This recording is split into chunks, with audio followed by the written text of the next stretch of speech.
नमस्कार दोस्तों, मैं मिथुन सिंह स्वागत करता हूं आप सभी का। आशा करता हूं आप सभी बहुत अच्छे होंगे। तो चलिए मैं बात करने वाला हूं EMRS यानी कि एकलव्य मॉडल रेसिडेंशियल स्कूल के पार्ट ए के लिए।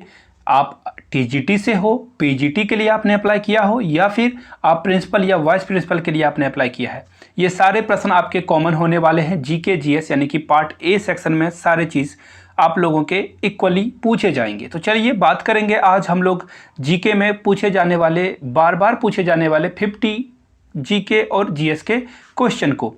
तो चलिए देखते हैं, पहले प्रश्न की ओर बढ़ते हैं हम लोग। पहला क्वेश्चन है, उत्तर गुप्त युग में विश्वविद्यालय प्रसिद्ध हो गया था। कौन सा विश्वविद्यालय था आपको बताना है, कांची, तक्षशिला, नालंदा या वल्लभी। तो इसका जो राइट आंसर होगा दोस्तों वह होगा नालंदा। आप लोगों को पता ही होगा नालंदा यूनिवर्सिटी बहुत ही फेमस थी। और आप लोगों के लिए मैं एक छोटा सा काम देता हूं, आप लोग ना प्लीज़ कमेंट करके बताएं, और जो भी मैं टाइम टू टाइम क्वेश्चन पूछूंगा अपने कमेंट को एडिट करके सारे आंसर एक ही साथ देने की कोशिश करना, और ताकि और लोगों को भी पता चल सके। तो बताइए, नालंदा विश्वविद्यालय को किस शासक ने जला दिया था? कमेंट करके नीचे जरूर बताइए। बढ़ेंगे क्वेश्चन नंबर 2 की ओर। भारतीय नेपोलियन की उपाधि किसे दी गई है? जी हाँ, किसे दी गई है भारतीय नेपोलियन की उपाधि? तो देखिए आपको मैं बता दूं, भारतीय नेपोलियन की जो उपाधि है वह दी गई है समुद्रगुप्त को। जी हाँ, समुद्रगुप्त को। अब मैं एक और क्वेश्चन आपसे पूछूंगा, नेपोलियन किस देश का राजा था? आप लोग कमेंट करके बताइएगा। और नेपोलियन का डेट ऑफ बर्थ क्या था? जी हाँ, उसकी जो डेट ऑफ बर्थ है चल जाएगा।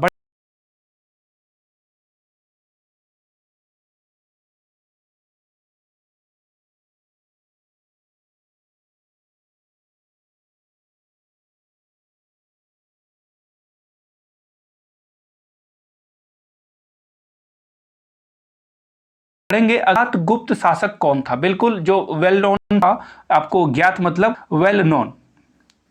आप इंग्लिश वाले परेशान मत हो, आप भी इसे देख सकते हो और समझ सकते हो। थोड़ी सी जो है आपको एफर्ट देने की ज़रूरत है। और जो भी कठिन हिंदी के वर्ड आएंगे, डिफ़िकल्ट हिंदी वर्ड, मैं आपको कोशिश करूंगा कि यहाँ पे लिख दूं।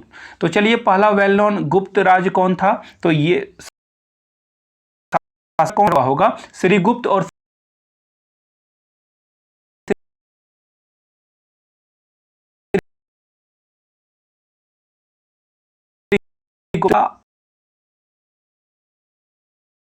आक्रमण आप लोगों को पता ही होगा, इटली में है रोम, और वहाँ पे रोमन साम्राज्य चला करता था। तो जब भारत का व्यापार रोम के साथ कब खत्म हो गया? तो जब हुनों के द्वारा आक्रमण किया गया। तो ये जो बिजनेस ट्रेड था, जो दोनों देशों के बीच में ट्रेड हुआ करता था साम्राज्य के बीच में, वो क्या हुआ? खत्म हो गया। यानी कि ऑप्शन क्या होगा? सी करेक्ट हो जाएगा। बढ़ेंगे अगले प्रश्न पे। आर्यभट्ट और वाराहमिहिर के सुविख्यात नाम किसके युग के साथ संबंधित है? यानी कि आर्यभट्ट और वाराहमिहिर किसके समय में, किस वंश के समय में वो थे, किस वंश से संबंधित थे, आपको ये बताना है। तो इसका जो राइट आंसर होगा दोस्तों वह क्या था? गुप्त वंश करेक्ट हो जाएगा।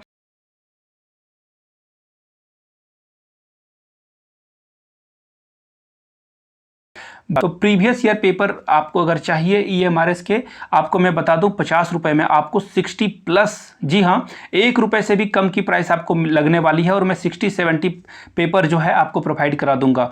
मैं तो चाह रहा हूं कि आपको 100, बिल्कुल 50 रुपए में ही 100 पेपर प्रोवाइड करा दूं। क्या करना है आपको?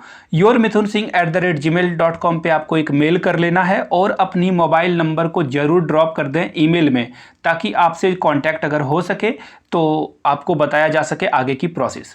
आपको जो है वहाँ पे एक फ़ोन पे या गूगल पे का नंबर आपको दे दिया जाएगा, या पेटीएम जो भी यूज़ करते हो आप, और व्हाट्सएप नंबर दे दिया जाएगा, जहाँ से आप मुझसे टॉक कर सकते हो और प्रीवियस ईयर पेपर आप खरीद सकते हो। इंस्टाग्राम पे हो तो फॉलो कर लो, @imithunsingh पे आप मुझे फॉलो करके यहाँ भी जो भी आपका डाउट हो पूछ सकते हो, और पेपर के बारे में भी जानकारी ले सकते हो। अब मैं एक और इम्पॉर्टेंट बात बता दूँ, जो प्रिंसिपल और वाइस प्रिंसिपल के लिए अप्लाई कर रहे हैं उनके लिए मैं बता दूँ, फाइनेंस और एडमिनिस्ट्रेशन के लिए मैंने नोट्स तैयार कर लिए हैं। अगर आपको चाहिए तो आपको 700 पे करना है बिल्कुल, और आप ले सकते हो कहाँ पे? यहाँ से मेरी ईमेल आईडी देख लो, और इंस्टाग्राम पे आप मुझे कांटेक्ट कर सकते हो। ईमेल पे yourmithunsingh@gmail.com पे, और इंस्टा पे @imithunsingh पे आपको सारे नोट्स मिल जाएंगे। जो लोग भी CDP के नोट्स भी चाहते हैं वो भी कांटेक्ट कर सकते हो। कंप्यूटर इंग्लिश ग्रामर और हिंदी ग्रामर के भी नोट्स आपको मिल जाएंगे। बढ़ते हैं अगले प्रश्न पे। इलाहाबाद के स्तंभ में किसकी उपलब्धियां उत्कीर्ण है, यानी कि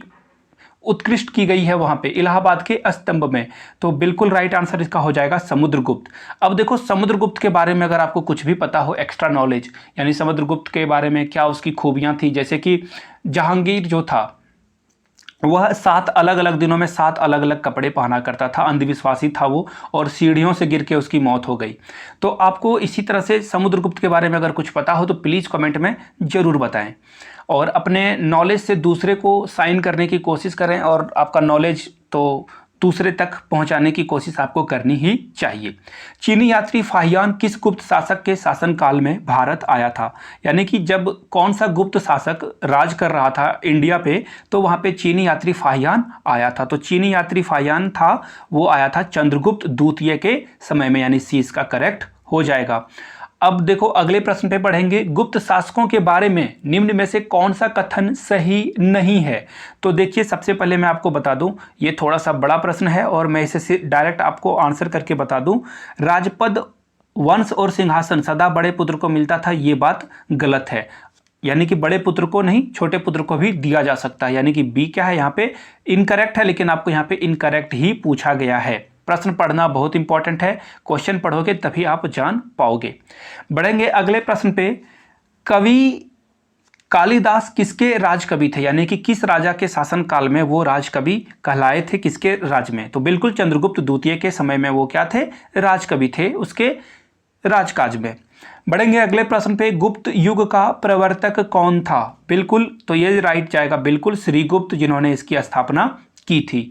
बढ़ेंगे क्वेश्चन नंबर 12 की ओर, गुप्त राजवंश किस लिए प्रसिद्ध था? तो बिल्कुल गुप्त वंश, जो गुप्त राजवंश था वह प्रसिद्ध था कला और स्थापत्य के लिए। बिल्कुल आर्ट एंड क्राफ्ट यहाँ पे बहुत ज़्यादा जो है इनके राजकाज में बढ़ा था। किसके समय में? गुप्त शासन काल में। गुप्त शासकों की सरकारी भाषा बिल्कुल संस्कृत थी। ऑप्शन डी इसको क्या करोगे आप? लॉक कर दोगे। बढ़ेंगे नेक्स्ट क्वेश्चन की ओर, और वेरी नेक्स्ट क्वेश्चन हमारा है, गुप्त शासन के दौरान निम्नलिखित में से कौन सा व्यक्ति था जो महान खगोल वैज्ञानिक और गणितज्ञ था? तो आप समझ सकते हो ये जो राजा के समय में महान गणितज्ञ थे वो थे आर्यभट्ट। जी हाँ, आर्यभट्ट ने क्या खोज की है? कमेंट में सारे लोग प्लीज बताएं आप लोग कि आर्यभट्ट ने गणित में क्या योगदान दिया था।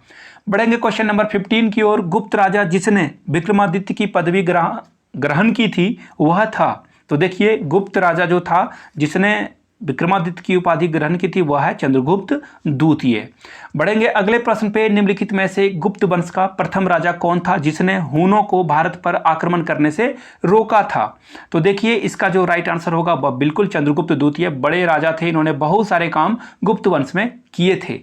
गुप्त संवत निम्नलिखित में से किसके द्वारा स्थापित किया गया था? तो बिल्कुल इसका जो राइट आंसर होगा चंद्रगुप्त प्रथम, द्वितीय नहीं। यहाँ पे द्वितीय नहीं लगाना है आपको, यहाँ पे क्या लगाना है? चंद्रगुप्त प्रथम।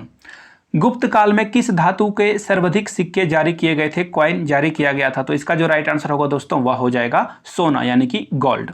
आगे बढ़ेंगे, और आगे बढ़ने से पहले गोल्ड का जो है केमिस्ट्री वाले जो बच्चे हैं वो प्लीज़ आंसर कर दें कि इसका जो आप लिखोगे इसका सिंबल क्या होता है, जरूर बताएं आप कमेंट सेक्शन में। जैसे कि हाइड्रोजन का H होता है, ऑक्सीजन का O, उसी तरह गोल्ड को क्या लिखा जाता है। बढ़ेंगे क्वेश्चन नंबर 19 की ओर, चंद्रगुप्त द्वितीय को किस नाम से जाना जाता था? तो अभी आप लोगों ने पढ़ा कि वह विक्रमादित्य का उपाधि उसने धारण कर ली थी, तो विक्रमादित्य के नाम से उसे जाना जाता है। बढ़ेंगे क्वेश्चन नंबर 20 की ओर, निम्नलिखित में से किन के सिक्के संगीत के प्रति उनका प्रेम दर्शाता है? तो देखिए ये बिल्कुल क्या होगा? गुप्तों के। गुप्तों ने बहुत सारे काम किए थे और अनफॉर्चुनेटली हिस्ट्री में इनका योगदान बहुत ज़्यादा था, बट हमारे टेक्स्ट बुक में इनकी जो है अच्छे से इनको लिखा नहीं गया है एनसीईआरटी के बुक में। बाणभट्ट निम्नलिखित में से किस सम्राट के राज कवि थे? देखो यहाँ पे कवि गलत लिखा हुआ है, अगर हिंदी वाले कोई भी अगर मुझे टोका टोकी किया तो मुझे गड़बड़ हो जाएगी, इसलिए मैं पहले ही सरेंडर कर देता हूं। तो देखिए बाणभट्ट के निम्नलिखित में से किस सम्राट के राज कवि थे? बाणभट्ट किसके कवि थे, किस सम्राट के कवि थे? तो इसका जो राइट आंसर होगा हर्षवर्धन के शासनकाल में वो क्या थे? राज कवि थे। बढ़ेंगे क्वेश्चन नंबर 22 की ओर, हर्षवर्धन अपनी धार्मिक सभा कहाँ किया करता था? तो बिल्कुल वह प्रयाग में किया करता था। एक महान रोमानी नाटक कादम्बरी का लेखक कौन था? तो देखिए, कादम्बरी के जो लेखक हैं वह है बाणभट्ट। याद रखना, ये बहुत बार पूछा जा चुका है, वेरी इंपॉर्टेंट क्वेश्चन। आपको मैं बता दूं, बहुत सारे एग्जाम में ये पूछे जाते हैं क्वेश्चन। निम्नलिखित में से किसकी रचना हर्षवर्धन ने नहीं की थी? तो बिल्कुल हर्षचरित की रचना हर्षवर्धन ने खुद नहीं करी थी। हर्ष द्वारा आयोजित कन्नौज सभा किसके सम्मान में की गई थी? तो बिल्कुल इसका जो वैन सांग आया था बाहर से, उसके सम्मान में ये जो है में सभा की गई थी। वायुमंडलीय दाब मापने का पैमाना क्या है? यानी कि जो आप एटमॉस्फेरिक टेम्परेचर है या प्रेशर है, सॉरी एटमॉस्फेरिक प्रेशर को मेजर करने का जो रिएक्टर है वो किससे नापा जाता है? बिल्कुल ये जो राइट आंसर जाएगा दोस्तों वह जाएगा बैरोमीटर के साथ, यानी कि ऑप्शन ए। बढ़ेंगे अगले प्रश्न पे। अमीबा में कुल कितने सेल पाए जाते हैं? तो मैं आपको बता दूं, अमीबा में सिर्फ एक ही सेल पाया जाता है, तो इसका जो राइट आंसर होगा वह हो जाएगा ए नंबर। बढ़ेंगे अगले प्रश्न पे 28 में, और यहाँ से देखो नागालैंड का जो राज्य है वो भारत का राज्य कब बना था? तो आपको जान करके हैरानी होगी कि यह 1963 में हमारे साथ मर्ज हुआ। आप कमेंट करके बताएं कि भारत में, देखो मैं ऐसे क्वेश्चन बहुत सारे पूछे जाते हैं एग्जाम में, आप कमेंट करके प्लीज़ बताइए कि भारत 1947 में आज़ाद हुआ 15 अगस्त को, लेकिन उसके बाद से कौन कौन से स्टेट इंडिया में ऐड होते गए? आपको अभी मैंने बताया नागालैंड, उसी तरह से आप एग्जाम्पल दे सकते हो। तो चलिए आप लोग जरूर बताना। उत्तर पूर्व सीमांत रेलवे में सबसे बड़ा रेलवे स्टेशन कौन सा है? तो देखो यहाँ पे फिर भी रेलवे स्टेशन दोनों एक साथ लिखा गया है, सॉरी फॉर दैट। तो देखिए इसका जो राइट आंसर है दोस्तों वह है मालीगांव। बढ़ेंगे अगले प्रश्न पे। मुख्यमंत्री की नियुक्ति कौन करता है? बिल्कुल लॉलीपॉप क्वेश्चन, राज्यपाल करता है। और राज्यपाल की नियुक्ति कौन करता है? कमेंट करके बताइए आप। रेफ्रिजरेटर में कौन सी गैस प्रयुक्त की जाती है? बिल्कुल रेफ्रिजरेटर में जो है फ्रीऑन प्रयुक्त की जाती है। और क्लोरोफ्लोरोकार्बन भी रेफ्रिजरेटर से निकलता है, जो कि हमारे ओजोन परत के लिए बहुत ही हानिकारक है। CFC आप जो सेविंग क्रीम यूज करते हो वहाँ से भी निकलता है, याद रखना इस बात को, सेविंग फॉर्म में ये पाया जाता है।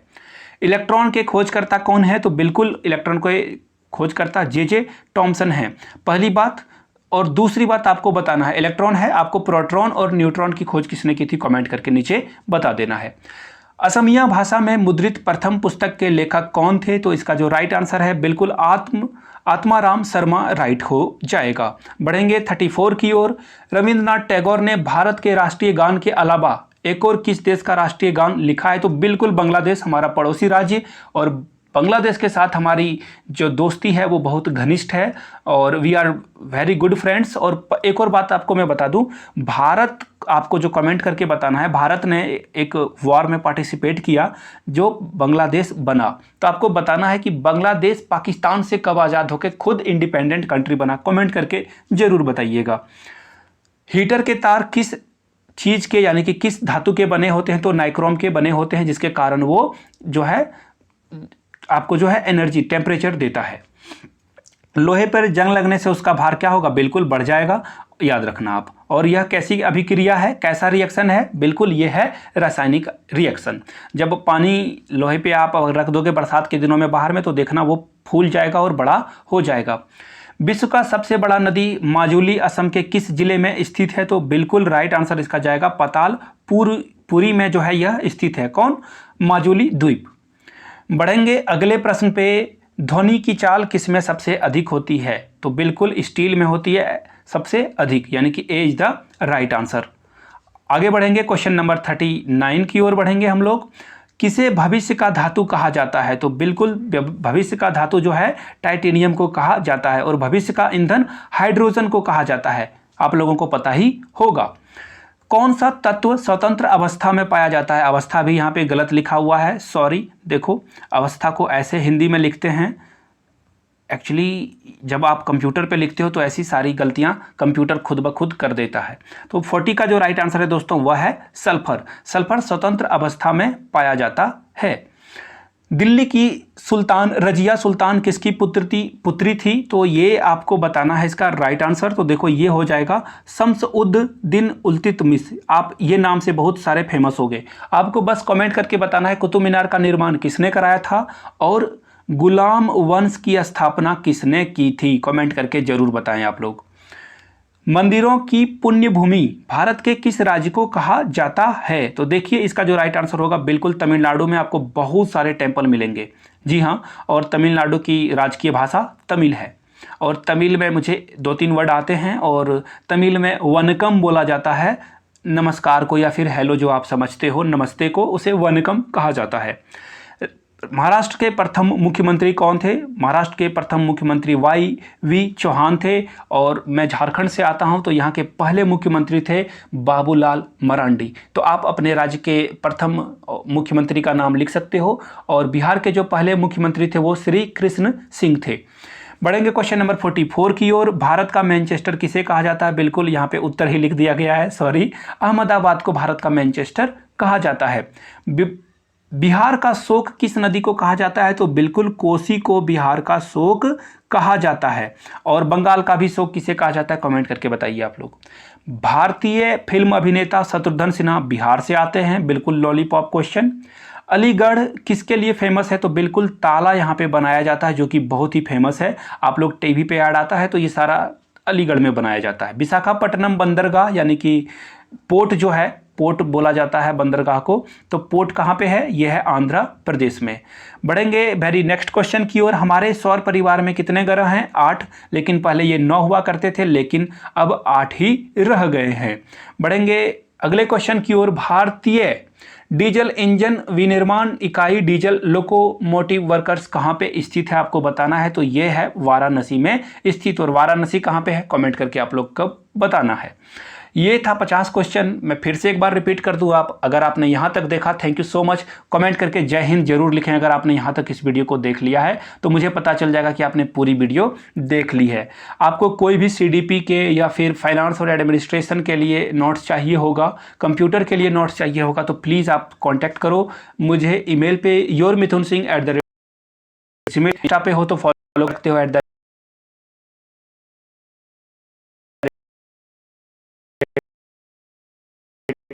डाउट या कोई